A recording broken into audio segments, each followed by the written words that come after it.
Ruby Shay is an artist from the Central Coast of New South Wales who was impressive out of the gate when she released her debut single Sinner in late 2023. Since then, she's kept impressing, and her new album Hitch a Ride is a moving collection of songs about life and how we forge our way through it. So I am very much looking forward to talking to her. Hello, Ruby. Hello. It's great to see you again. It's been a while since we've done an interview, but now I get to talk about a lot of songs with you. With the time we first spoke, only Sinner was out. So some of the songs on this album were written by you and some by Shaun Wilson, who is in your band, The Red Horse. That's right. When did you start working together? It was actually almost 3 years ago to the day. So, like 3 weeks ago, it was 3 years ago, if that makes sense. Yeah. I was at a gig. So we've known each other for a long time. We used to go to the Australian Songwriter Association open mics together, or we'd be at the same ones. And I really loved his songs, and he really loved my songs, and we'd get together and have a beer and have a laugh, and we just kind of got along, which was always nice. You kind of want to meet people that you get along with. And then, yeah, 3 years ago, just over 3 years ago, I got my first kind of like proper gig down at Hardy's Bay, which is where we just did our launch on the weekend. And Shaun came along because he was like, "I have nothing better to do. I'll come along." And afterwards, we kind of sat down and had a bit of a yarn, and he was like, "Oh, I have a song I actually would really love your vocals on, which is Cattle Train, the first song on the album." So 2 weeks later, we went and recorded that. So that song's been recorded now for just over, probably, hang on, it's the 24th of March. So like just on 3 years ago. And I Right. actually had Bell's palsy at the time. I'd come down with it and half of my face was entirely paralyzed. Our drummer Dave, just thought that I was quirky. Like he didn't realize that it was anything that was actually kind of wrong with me at the time. But Beautiful Baby is really, really hard to say when half of your face is paralyzed. So that was kind of like our first experience recording together. It was me trying to get out all these lyrics for this song with half of my face paralyzed, feeling pretty under the weather and miserable because I'd had this thing happen that couldn't really be explained. But then we just kind of kept talking, and I went, "Oh, like I'd love for you to, record some of my songs with me." And then we sat down, and he kind of went, "All right, give me all the songs that you've got that you really love, you want to work with me for."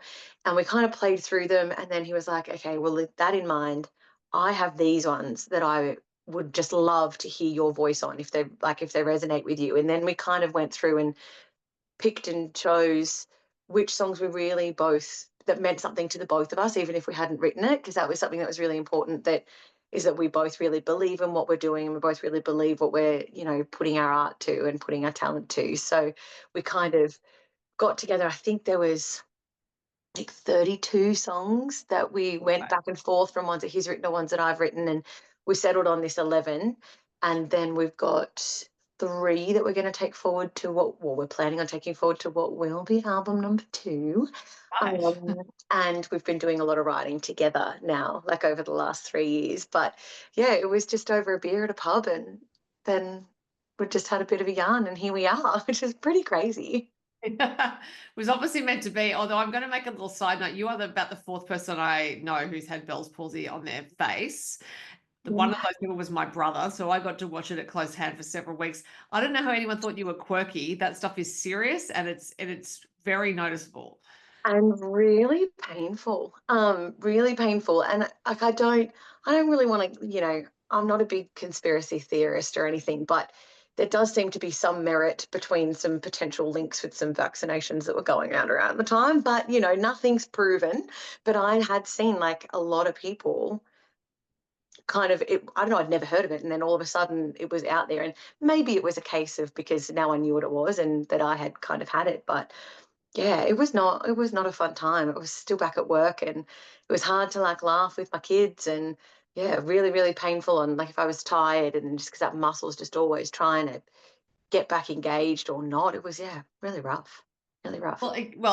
Just to continue the side note, it can be related to viruses because you can get it if you've had shingles. So there is a virus Oh, component to it. It's yeah, anyone who's had it, have my sympathy. It's I felt shocked just looking at it, let alone anyone who has to have it. I thought I was having a stroke. I was like, oh, this is it. This is how it ends. I mean, thankfully it wasn't. And I'm really, really lucky. But yeah, it was really scary at the time. Well, because so that first song, Cattle Train, has it's an unusual song for you because it has a spoken component right at the start. And when I first heard it, I was like, oh, because I think it's, stroke my head and tell me I'm pretty or something like that. And I was like, okay, this is a different ride than I was expecting, even though I've heard a lot of your songs. So, but it couldn't go anywhere other than at the start, could it? With that vocal element, with that spoken element. That's right, and that actually was a very, very last minute addition. So the original recording had Shaun doing this real like gravelly, all right, which is now really low in the mix right at the very end of the song. But then when we were kind of talking, like we really wanted Cattle Train at the start, the factory at the end. We wanted it bookended by these quirky, bluesy songs that actually share a lot of similar elements. Like they both have similar melodic oohs in it. They've got, that kind of element of weirdness and tackling the big issues. The Cattle Train's written about domestic violence, and the factory's written about, the daily grind and how soul sucking that can be. And we kind of went, how can we like really keep this interesting from the start? And I chose I chose Stroke My Hair and Tell Me I'm Pretty because it was actually something. I have been in a relationship where I was a victim of domestic violence, and something that I used to say as a joke when I would be trying to kind of, I guess, deflect from what was really going on in that relationship is, I'd always go, oh, he always strokes my hair and tells me I'm pretty, so Right. everything's all right, kind of thing, like feeding my ego. So then Right. when we really kind of thought about, oh, what are we going to kind of put in there and make it interesting? I went, well, that's just something that popped into my head, and we did it and ran with it. And a lot of people either are really loving it or they're really hating it. But ultimately, we've done this record the way that we wanted to, and it's about what we wanted to put out there in a way that we wanted to put it out there. So, to each their own. But I think that it for me it reminds me of the tone of the song and exactly Hmm. where that song came from, despite the fact that I didn't write it. It's something that I absolutely could have, and really kind of believe in what it's about, and have had some firsthand experience. Yeah, and it's you don't use euphemisms or metaphors about the violence. It is right there in the lyric. Yeah. Yeah. So I think that the way you've opened it, when it has that, lyrically it sounds like a juxtaposition with what comes later in that song. But then when you think about, yeah, the context as a whole, it's like, well, yeah, absolutely, those things can belong together, as you've just said. It happened in your own Mhm. life. Yeah. Yeah. Yeah. So no, a great way to start the album, and does set the tone that it's going to be an album of honesty and directness. And so I wanted to focus on the songs that you wrote yourself, rather than Shaun writing, just because I think they are mainly origin story songs. And so this is you as an artist showing us who you are. And so Ragdoll is the first song you ever wrote. So that Yeah. of course makes it the first song written for the album. In fact, you learned to play guitar right before you learnt this song, or in order to write this song, or something like that. Yeah, but the Ragdoll started as a poem, with obviously not in the entirety way that you hear it now, but like some of those things that became lyrics. So it started as a poem, and I could play keyboard, and my keyboard broke. It was very, very, very old. Like two of the keys literally just snapped.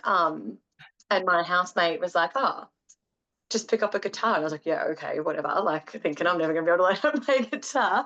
Literally, he taught me four chords. Like the song's just G, D, E minor, C. It's like every good country song. It's four chords that just, rotate through. But then I put the lyrics to it, finished the song, and like it's where songwriting was born for me. It was like, oh, this is something that can actually help me work through what I need to work through, and I can enjoy doing it because obviously I love to sing, and I love to play and sing, and before that it was with keys. But yeah, it really opened up everything. And when I wrote it, it was much more melancholy and soft and picky, and much more kind of reflective in tone. And then when I kind of got together with Shaun, he was like, I love how you've written it, but what about this? And I just, as soon as we started playing it, we just had a bit of a jam. Everything fell together pretty much exactly how you hear it on the album. Like it was so natural. It just all kind of fell out of all of us.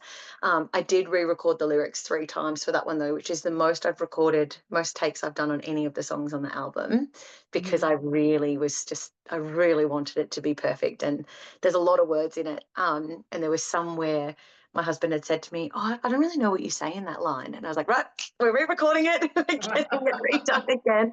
But it was so important to me that that full circle moment really kind of was perfect. Like it's a very old song for me, and it's been a really, really long time coming. And now when I listen to it, because of the vibe of it, it's so much more upbeat than what it was when it was originally written. It just reminds me of how far I've come, and I just think that that's so beautiful. Yeah, and it's also remarkable, I think, for you as a songwriter that it is a song that you have on the album, because a lot of songwriters that song's just never going to be appropriate to record, that first song. Mm. So You're you're lucky me. yeah. I mean, obviously, also at the time you wrote it, you were ready. Yeah. I think it's Yeah, I think so. I really, really believe, and I say this a lot, like I really believe that everything happens when it's supposed to, in the way that it's supposed to. And even in the really, really, really crappy times, later on you realize that there's a reason for that. And, over time, that's become much more of like, I guess, much more of a motivator, even in those, not so nice moments. You go, you know what, there's going to be a lesson in this, and one day I'm going to know it. And right now, this is just where I'm at, and this is what I'm supposed to go through in order to be who I'm going to be. And I find that that helps me get much less in my head around whatever's kind of happening, and be much less negative, and really just understand that every single person you meet, every single thing you go through, every single step you take is exactly what you're supposed to be doing in order to get where you're supposed to be going. But speaking of crappy times, some of them happened when you were a child, and there is a song on here, Brookfield Avenue, which is written for your brother. Now, it is an uplifting song in some ways. It's more bittersweet, I think. So, could you tell us the story behind it?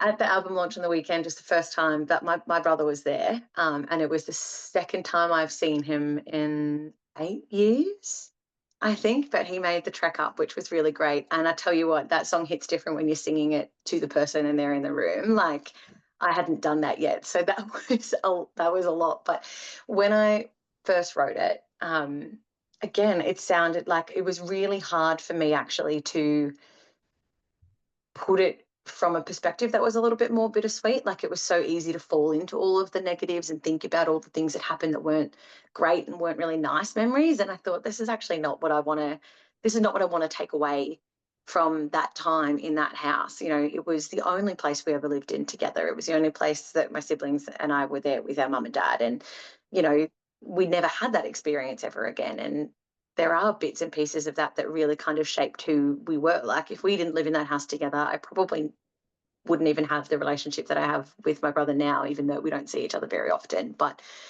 so when I wrote it, I actually wrote the first verse and the chorus, and I ran out into the kitchen, recorded on my phone in front of my husband, and then I sent it to my brother. And I was like, you have to listen to this. And he wrote back, and before I'd even got to Brookfield, I didn't put in the Brookfield Avenue line at the end of the chorus. I just sung the rest of it. And he was like, that's Brookfield Avenue. I was like, yes, it is. And he had said to me years and years ago, my brother used to play in a band, and he worked with some bands that toured and like worked for musicals and stuff. And he had said to me years and years and years ago that he'd always kind of envisaged either having a band and naming it Brookfield Avenue, or writing a song and naming it Brookfield Avenue. So when I sent it to him, I really, really wanted him to co-write it with me. He didn't, Right.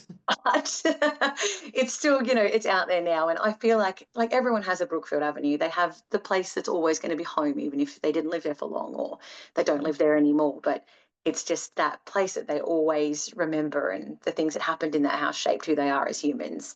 And so that song's really all about, is holding on to those little moments that shape you, and realizing that sometimes home can be a memory. It doesn't need to be a place. I think we can hear the wistfulness of the memory, but also a touch of melancholy in the way you sing it. So Oh, that's beautiful. I'm wondering, given that you said that Ragdoll was 3 takes and that was the most you'd done for a song, was Brookfield Avenue 1 take? Yeah, Okay. most of my songs are. I recorded a dance song years and years ago with a friend of mine, and the producer then did that like vocal comping where he's like, you're just going to do a bunch of takes and then we're going to go through bit by bit. And I hated it, because I'm pretty consistent. Like, I don't know why I need to record this 12 times and then pick, minor inflections. And I really, really didn't love that experience. I really prefer that it is just authentically what it is. And if we need to tidy bits up, we'll either do the whole take again, or we'll just, one little bit here, one little bit there. But Haven't Met You Yet, Brookfield Avenue, and Blessed are all, everything's entirely one take with no kind of little nuances or fixes, because they're songs that mean so much to me, and I really needed to be in the moment, and I wanted people to hear exactly how I felt when I recorded it, exactly how I felt when I sang them. So they're really kind of raw vocally, and it was really important to me that that's how they were kept. Well, Blessed is actually the next song on my list to ask you about it, and it is recorded as acoustic. And there is someone who it's about, I think, from reading the notes. There is. It is about this beautiful woman named Tanya. Was one of my foster parents. So her daughter is my very best friend, and we have been best friends for 25 years now.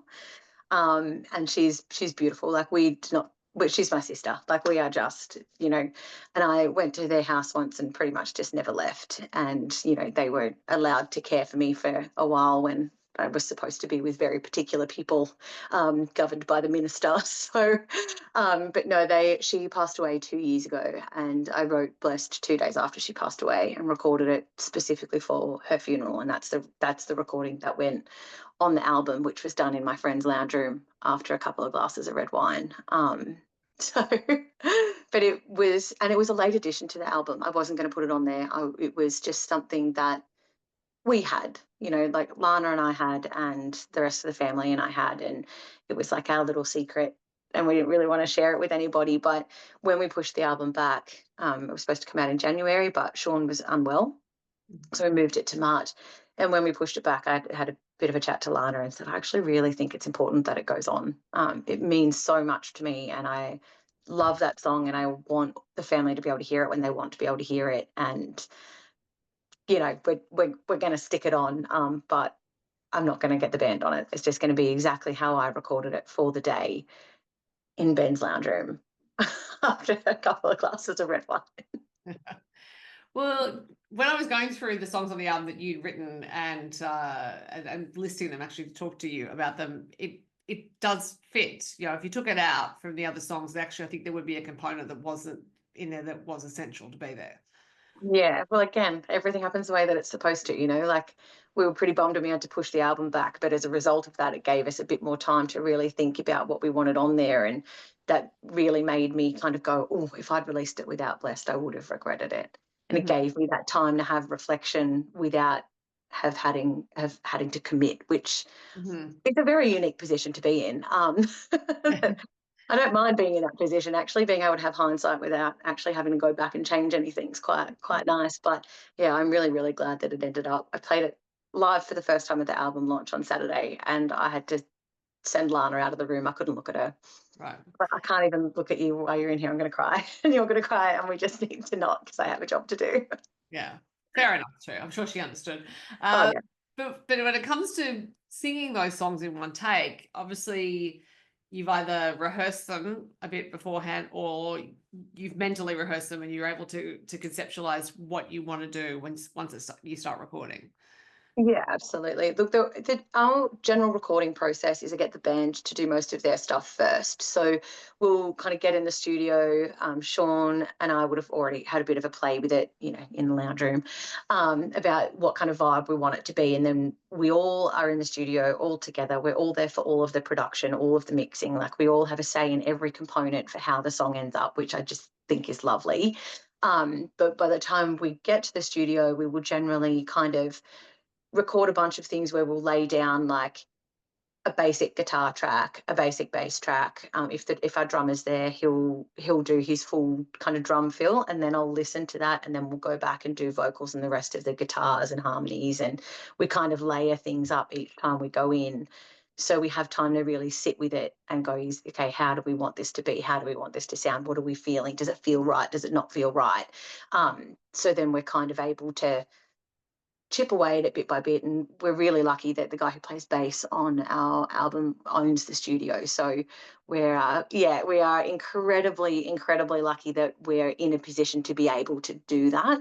I know a lot of musicians are, they've saved their little butts off for these 2 days, and all they have is that 2 days, and they've really got to go in and make the most of it, whereas we've kind of been afforded that that freedom and that flexibility. And Mm. I really appreciate that. And I think I feel like it kind of shows in the way that the album's pieced together and the way we're able to really get what we wanted out of the songs and for them to fit exactly how we wanted them to sound. And I'm hoping that that's the way we're going to be able to continue to do things, because I love having full say over kind of everything that goes in, like we record everything and then we all sit in a room together and we're like, oh, well, no, it's a bit much of that. We'll take that out. What if we tried this? What if we did that? And it's this beautiful collaborative process between everyone in the band. And I just think that's so beautiful that we all know exactly, we walk away from the studio knowing exactly how it's going to sound. And I love that.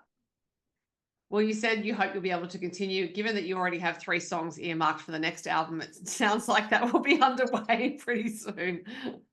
We pretty much have the entire second album written out Right. for like what we want to do, and now we're in the culling period for what do we actually really want to go on there and how does it all fit and work together. And we keep running into roadblocks because we keep writing new songs that we really really love, and I don't know if I want to wait longer again for those songs to go on there. So Well, I hope you don't wait very long. Not that I'm sick of this album at all, but the next song I'm going to mention is Sinner. Now, we spoke about Sinner when I first interviewed you. And when listening to the rest of this album and thinking about Sinner's about your mother, and it was a bold single to put out as your first single because of who it was about and the song it was. And listening to the rest of the album, like, I think it's even more of a bold statement than I realized at the time, because it's really this thing of going, I've got nothing to hide, I think was really what Sinner showed us. yeah, absolutely. And I mean, I don't write songs thinking about, is this going to be something people are going to listen to? Does this fit what we need to fit it to? I write them because I need to, and I write them because it's something I have something I need to say and something I need to get out. And I think if I'm going to, I waited a really long time to release music. Like I wrote Ragdoll, almost 15 years ago, like probably longer. Actually, my math is not mathing, but I wrote a long time ago. And like I didn't wait this long to not be bold and to not be brave and not to say what I need to say the way that I want to say it. Like I'm not 19. I'm not in my early 20s. I didn't wait this long to do what everyone else is doing. Like I really want to kind of be authentically myself, say what I need to say and how I need to say it, and keep moving on with things, because everybody has stuff. And unless there are opportunities to talk about it, you don't realize that everybody has stuff. Sometimes the same stuff as you, sometimes not, but everyone's messy. And unless you are in a position where you're able to realize that other people are messy too, it's so easy to feel so isolated about it. And I just don't think that's the way that humans were designed. I absolutely agree. We were meant to take things to the collective. That's been lost in certain ways of living. Yeah. Most ways of living, I think, but that's actually what we used to do for a very long time. Your voice is such an incredible part of all of these songs, because the songs are great, but then there's the way you deliver them. And I remember when I first heard Sinner, I've heard your voice first, and I respond strongly to singing voices. And so you recording most of these in one take, I am actually just sitting here going, my God, like the amount of nuance you get into a song. So, and just all the different tones and things to be able to record that so cleanly the first time around. So I'm wondering if you actually do, because there's those methods of becoming an expert at something where you can actually think about doing it as opposed to actually doing it over and over again. So I'm wondering if you actually do spend time thinking about how to sing a song before you start singing it, or whether it is through the singing of it, just practicing it over and over. Yeah, I just kind of get in and get it done, to be honest. Like I don't, I overthink in every other aspect of my life, and I overthink a lot after it's done. So even the recordings, like we'll get the mix the day that we leave the studio, because then we, listen to it and think next time we go in, do we want to add anything or take anything out? And I then listen to the mix over and over and over and over and over again. So it's more like I just kind of get in, get it done, see what I'm feeling in the moment when I've got my little headphones on and I've just got the music in there and what I want to do. If I do something that is too weird or the rest of the guys don't like it, they will cut the recording and tell me to redo it. Like, it's not all perfect all the time. There's some notes that are melodined and we've had to move some stuff around, but that's it's still, yeah, I just feel like I want everything to just be exactly how I sing it live.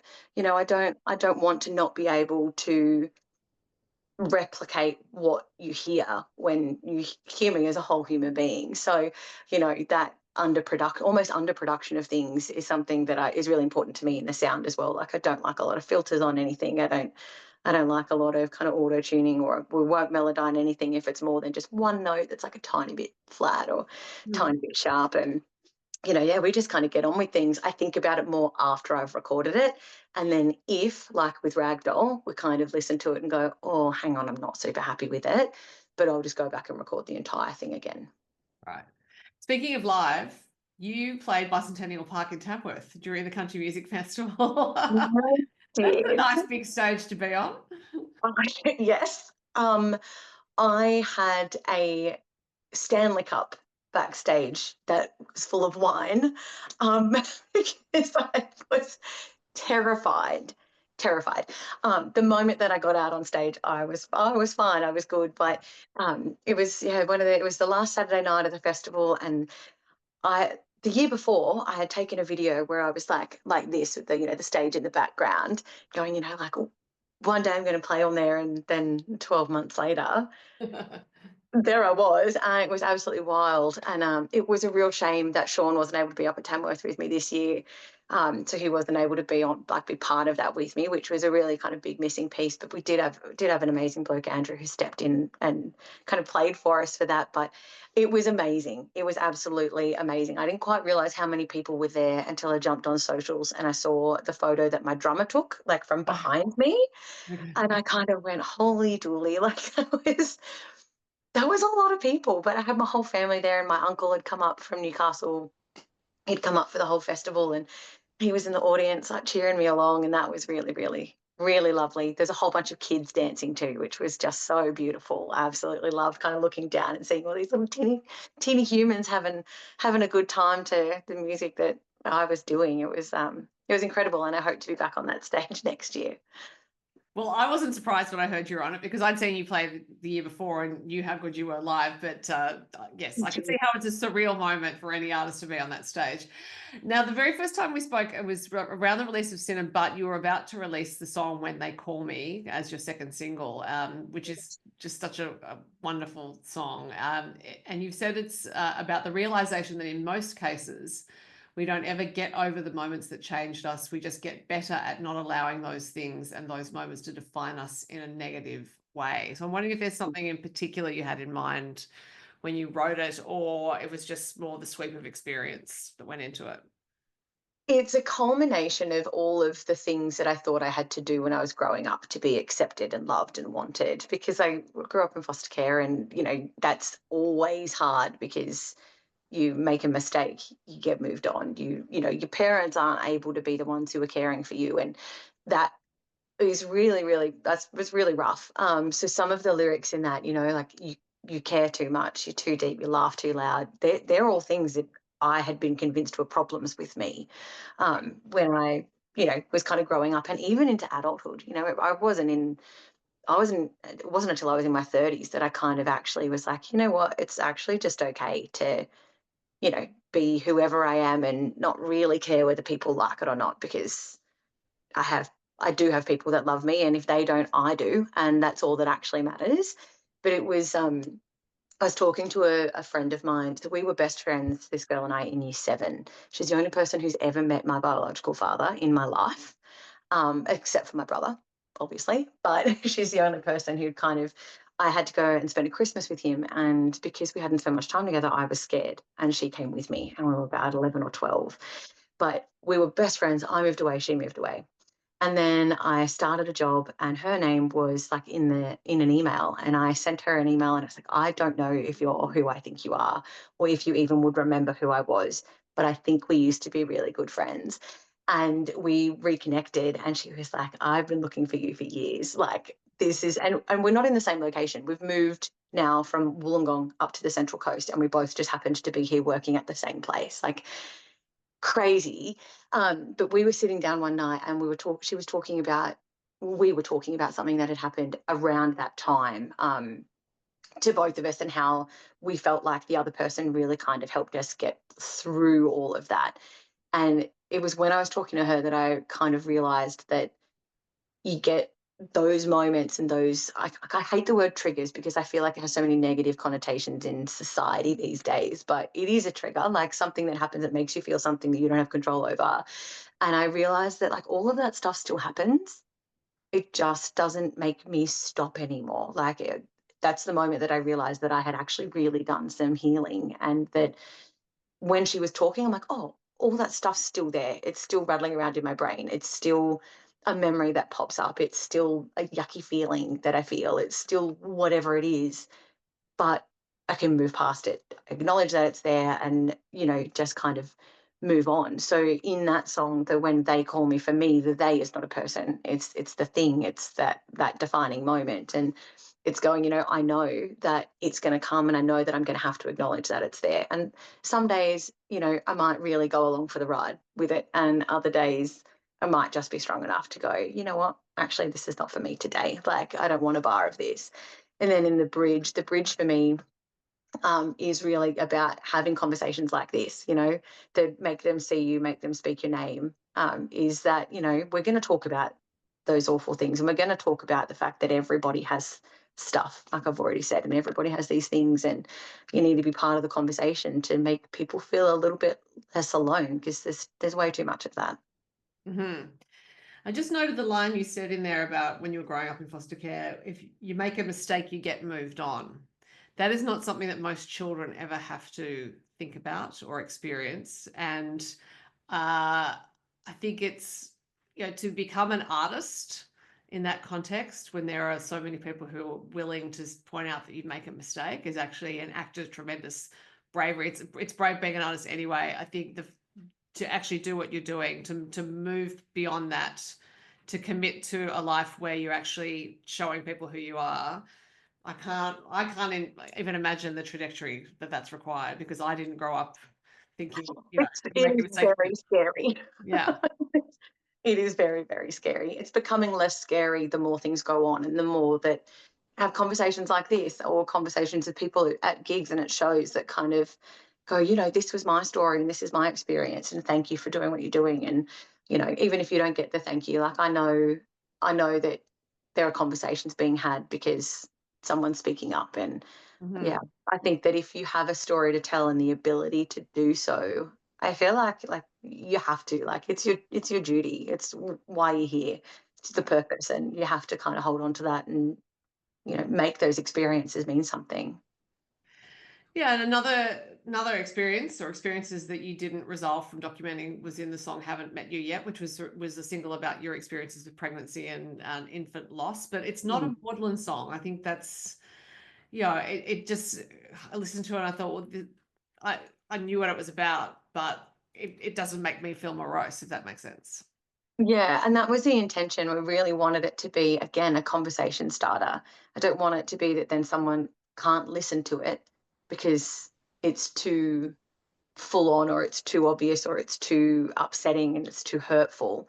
I also think, again, everything happens the way that it's supposed to, and when it's supposed to. And, you know, even going through something like that, there is a purpose for it, and there's a reason for it. And, everyone who you meet or don't meet, everybody who's sent your way is sent your way for a reason. And you take something from each of those humans. So with my experience with miscarriage and infant loss, is that those experiences shaped who I am. They made me appreciate the kids that I did get. That I see, that what I imagined those little humans to be, I see in other people that I meet, and I see in conversations you have with other people, or I see in my kids that I was lucky enough to have. And, I love that I know that there are women having conversations about their experiences, not only with other women, but with men, with their partners, with their dads, with their uncles, with their brothers, because this song exists and because we put it out in a way that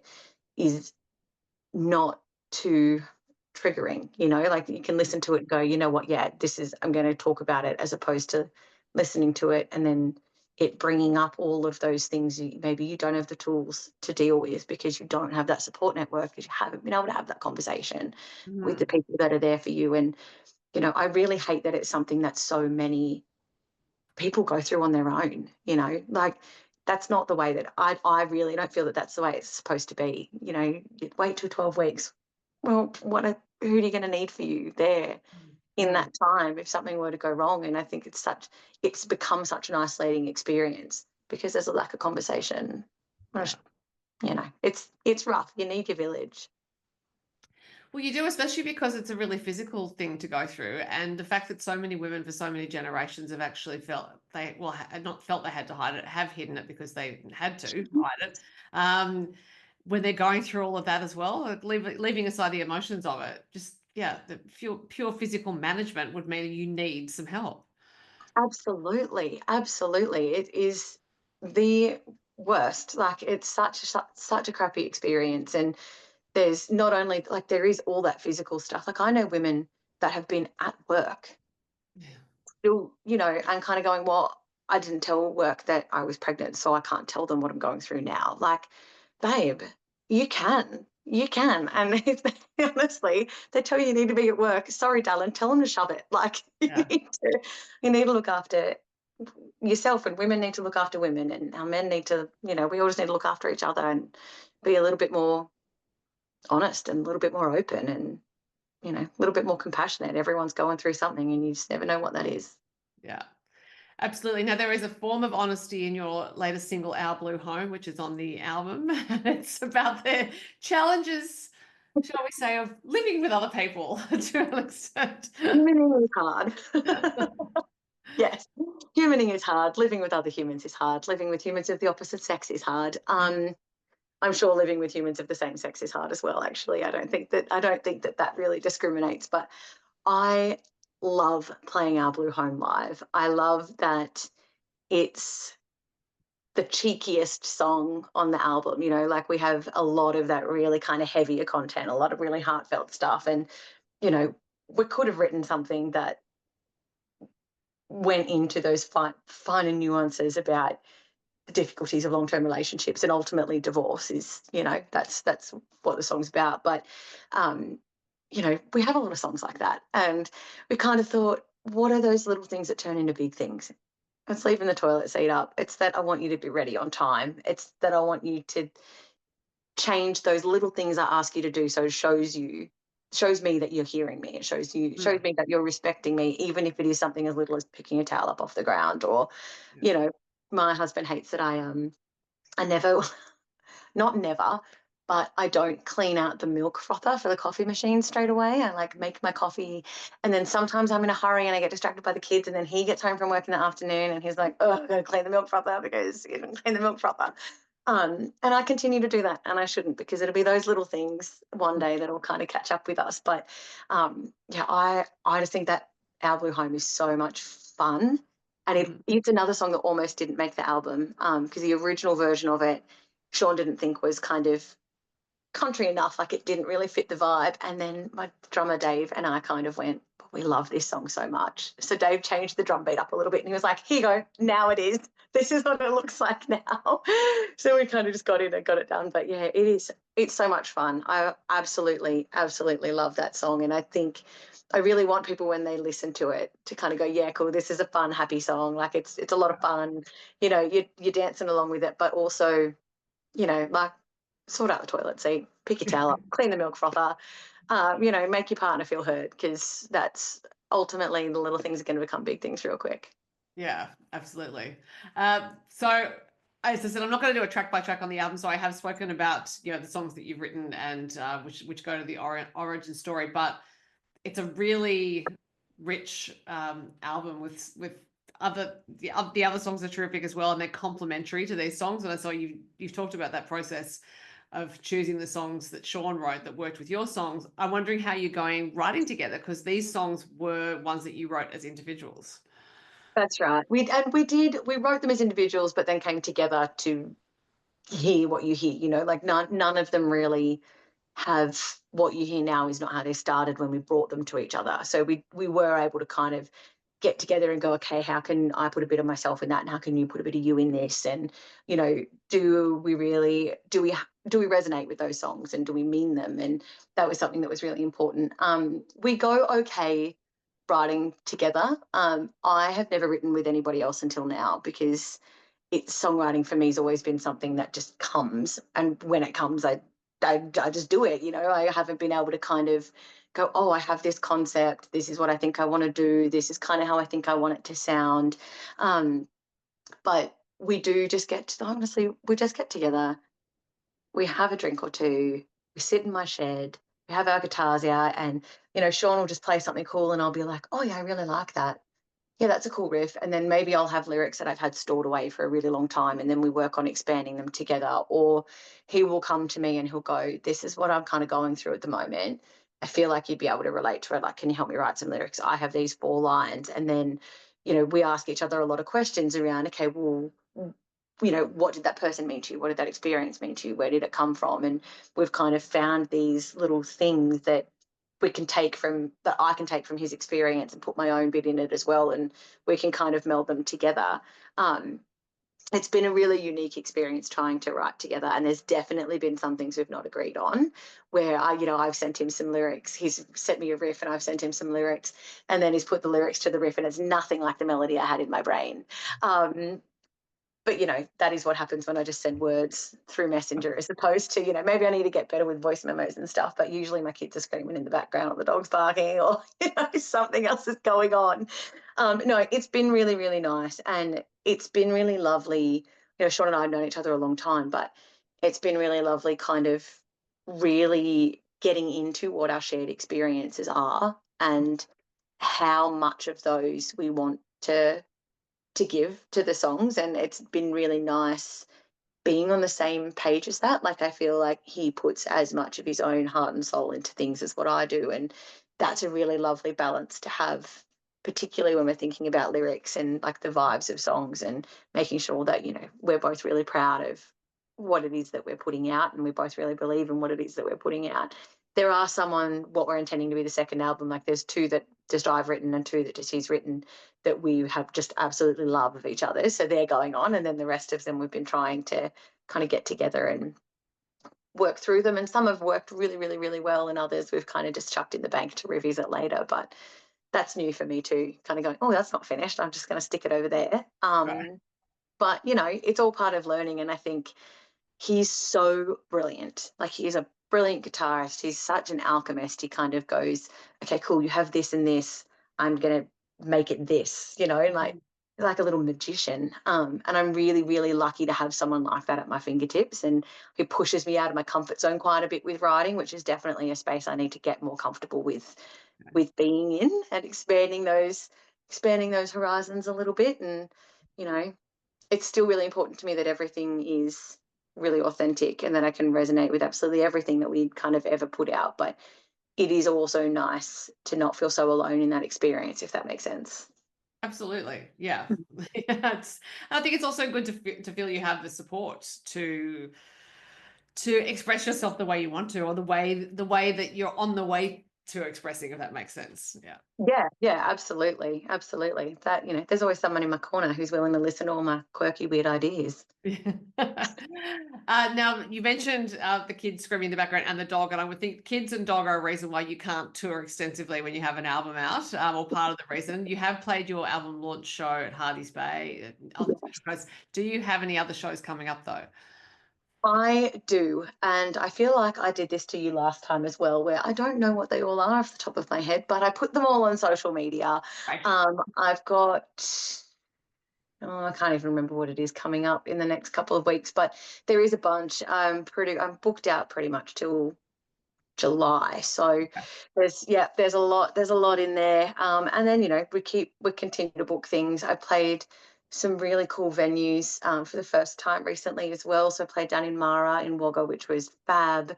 Um, I'm getting a couple of gigs down near Canberra, which is absolutely also lovely. So we're kind of venturing outside of venturing out of our little bubble here on the Central Coast, which is really, really lovely. And I'm hoping for the tail end of the year, working really hard on putting together a bit of an outback tour. We're heading to Monday in August, Okay. just to be in the crowd, just for punters. Yeah. But off the back of that, while we're out there, I'm going to try to kind of expand what that time looks like and do some stuff out in regional Australia, rural Australia. You know, Mhm. I really love kind of being out in the outback and getting my feet in the dirt and just kind of being being back to basics. So that's kind of where I want to spend a bit more time. Did you say you're playing in Mara near Wagga? That's I that's I oh, you played played that is like a that mm, is like a one street town. I'm trying to work out where you would have played. at the pub, and we stayed in this little Airbnb called Drover's Run, and the owner is beautiful. She was so lovely. All the kids came down. We helped feed the goats. We helped feed the donkeys. It was really, really, really beautiful, and the whole town showed up. Like the gig was fab. It was so much fun. Heaps of locals that were there. Mallory did my sound check for me, my daughter, because I like couldn't do the sound, like balance all of the sound and be up on stage at the same time. And I don't quite have my husband trained well enough to be able to do that for me yet, but I'm working on it. Mhm. But yeah, like it was great. And we were down there for my son's birthday. We met a couple when we were up in Tamworth this year who live not too far from Mara. And Will, my son, made like best friends with their son. So Right. we were able to kind of go down and the boys could play together and it was just so beautiful. It was a nice little wholesome country town experience. I grew up down near Bega, so it's, Okay. yeah, it was nice to kind of just be back in that little kind of country town vibes where everyone's just out to have a bit of a good time and really appreciates what you're doing because not many people go out there. Yeah. For anyone who's trying to work out where Mara is, it's somewhere between Coolum and Junee, is all I can say. So That's exactly where it is. well, Ruby, it's been fantastic to talk to you about this album. It is such a wonderful album, and I don't know when I'll stop listening to it because I think I just want to keep listening and finding more of these songs. So congratulations, and people can Thank keep an eye on you. your socials for your shows. And Yeah. I'm looking forward to album number 2. There we go. Fabulous. Thank you so much. It's always lovely to chat with you. Talk to you soon. Talk to you for album number 2. Bye. Yes.